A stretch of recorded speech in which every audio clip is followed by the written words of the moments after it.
আজ আমরা পরিচিত হব এক অসাধারণ উদ্ভিদের সঙ্গে, যার নাম হচ্ছে চেইনস অফ গ্লোরি, অর্থাৎ মর্যাদার শেকল। দেখেন কি চমৎকার, সিম্পল পেন্ডুলামের মতো দুলে। আর যে ফুলটা এখনো প্রস্ফুটিত হয়নি, এটা দেখতে অনেকটা হোয়াইট বাল্বের মতো, বৈদ্যুতিক বাল্বের মতো। এর বোটানিক্যাল নাম হচ্ছে ক্লেরোডেনড্রাম সিমিথিয়ানাম। জৈবিক সৌন্দর্য আর ভেষজ গুণে পরিপূর্ণ এই উদ্ভিদটি শুধু দেখতে সুন্দরই নয়, বরং লোকচিকিৎসায় এর ব্যবহার বরাবরই আলোচ্য। পত্র নির্যাস শরীরের প্রদাহ কমাতে সাহায্য করে, বিশেষ করে ফোলা ও ব্যথার ক্ষেত্রে এটা ব্যবহার করা হয়। লোকচিকিৎসায় এটি জ্বর ও সাধারণ সর্দি কাশিতে সহায়ক হিসাবে ব্যবহার করা হয়ে থাকে। এতে থাকা প্রাকৃতিক অ্যান্টিঅক্সিডেন্ট দেহের ক্ষতিকর ফ্রি রেডিক্যাল দমনে ভূমিকা রাখতে সাহায্য করে। কিছু অঞ্চলে ত্বকের হালকা সংক্রমণ ও ক্ষতে পাতার বাটা ব্যবহার করা হয়। তবে মনে রাখা জরুরি, এগুলো মূলত লোকজ ও প্রাথমিক গবেষণাভিত্তিক তথ্য।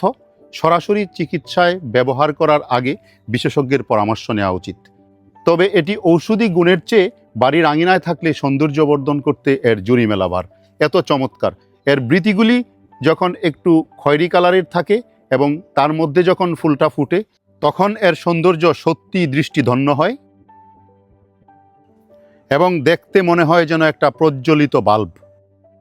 এটা আসলে ভাটের নিকটাত্মীয়, আমরা যেটাকে বোটানিক্যাল ভাষায় বলি ক্লেরোডেনড্রাম ইনফরচুনেটাম।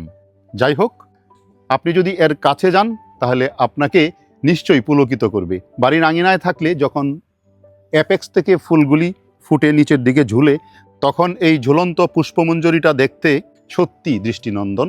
এবং আপনার আঙিনাকে সাজিয়ে দেওয়ার জন্য একটি চমৎকার ফুল হচ্ছে এই চেইনস অফ গ্লোরি।